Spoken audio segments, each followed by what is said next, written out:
It's a familiar scenario for more and more people. You want to grow some veggies, but you live in a block of apartments. It could be on the second or third floor. Limited soil, hot, exposed. How exactly do you dig in and get growing? Up on the fourth floor of an apartment complex in the northern suburbs of Sydney is a bountiful balcony pumping out produce year-round. Meet Wendy Chu-Lee, I'm just out to prove that there's nothing I can't grow up here. gardener extraordinaire, who's learning there's no limit when it comes to location. So it's a modern apartment, and some would prefer a nice, sleek, kind of polished look, but we have a working farm here. And so we have a lot of dirt. And so one of the issues is a muddy terrace all the time, which I love. My husband doesn't like it so much. So that's one of the challenges, just keeping the place clean and livable, but also natural. What sort of things have you aimed at planting? Well, we've been here for 5 years, so I've made every mistake in the book.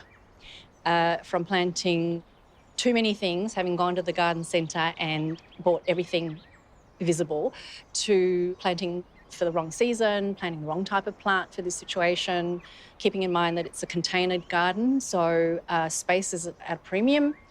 And so after 5 years now, I've kind of got it down pat where I go for the best bang for your buck. I like the way it sort of all opens out. You know, you've got this nice space. I mean, these here, look at them. I mean, you've got silver beet, you've got cos lettuce, you've got bok choy, and you can just repeat pick. Yeah, well, that's how we do it here. I mean, everywhere I look, there's a lot of edibles. What's your most productive edible out of the garden? My leafy greens are definitely the most productive, but I've branched into things like broad beans. They're attractive, plus the beans are absolutely delicious. We've got some broccoli growing. They're good value too. Cut off their heads and they'll re-sprout. I've got blueberries growing in pots too, really easy. I treat them just as I would an azalea or a camellia, and so pine needles make a really good mulch for them, being acid-loving plants. Yeah. How productive have they been? Last summer was amazing. We had literally handfuls of blueberries. Quite astounding that in a balcony situation you could actually produce your own fruit.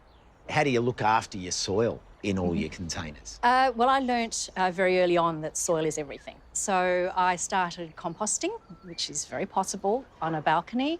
I brought in worm farms. We have manures and fish heads and little bits and pieces like that that I dig into the soil. They're a great source of nitrogen, potassium and calcium. Great for growing tomatoes. And so the quality of the soil that I have up here is better than the potting mix that I brought in. And it just keeps getting better. As you can see, you know, it supports a wonderful garden.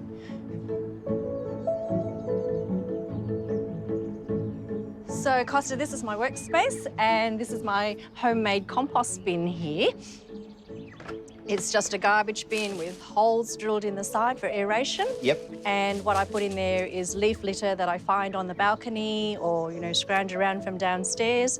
And it's a good little contained size. Yes, it's 100 litres. In a bin, you can move it around. Yes. And here are my worm bins.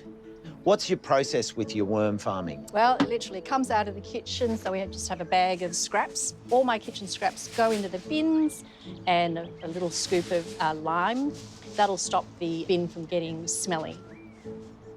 I also add what we call browns, which are the carbon element. I do that using shredded paper, cardboard, dried leaves. There's a balance of about 4 to 1. The 4 being the carbon, to 1 being the greens, the stuff that comes out of the kitchen. Fantastic. And I can see here, these are the castings. They are the real gold, aren't they? Yes, they are. So this is all household scraps that have turned into something that can go back into the soil to grow food. So is that a Genoa fig? Yeah, black Genoa. Nice, one of my favourites. We have all the pests up here, all the same diseases, and so I have to find ways of ameliorating those issues and creating biodiversity up here. That's always a challenge as well, but it's amazing how many things will find their way up to the 4th floor. These brassicas of yours look plastic because there's not one hole in any of the leaves. Yes, well, insect exclusion netting is the secret here. The white cabbage moth larvae attack the leaves typically, so all it is really is just some polypipe and just a bit of bamboo or a stick. That's simple. Yep. And then curve it over. Yep, fasten it at the top just to give it a bit of stability. So once you've got the netting on, they can't get in. Perfect. And I love it how Wendy's making the most of her meterage by growing up. I mean, these snow peas here, they're taller than me. Yes, they are. I know that's easy, but no, they're 2 metres. It's the use of the vertical space that I have. A few bamboo poles like that. I can see you doing everything. I mean, you're training that mulberry up. You've got, I like this. I can just push that out of the way, make my passage. The olive you've got up against the lattice, but this is one that I wanted to ask you about. This is a grapevine, yeah? Yes. That must be fantastic in the summer when it pops up. Yeah. And you're just slowly training it around, and it's giving you all of that shade, the privacy. And then eventually over the eaves as well. Wow. So how long's that been in? Probably about 2 years. It's doing really well. Yeah, it's a prolific provider of grapes in the summer, yeah. Wendy's garden shows you that good things take time. When you look after a garden, your garden will look after you, inside and out, year after year. The education that I've received from simply pottering around out here has been incredible. And I think I'm better for it, much better for it.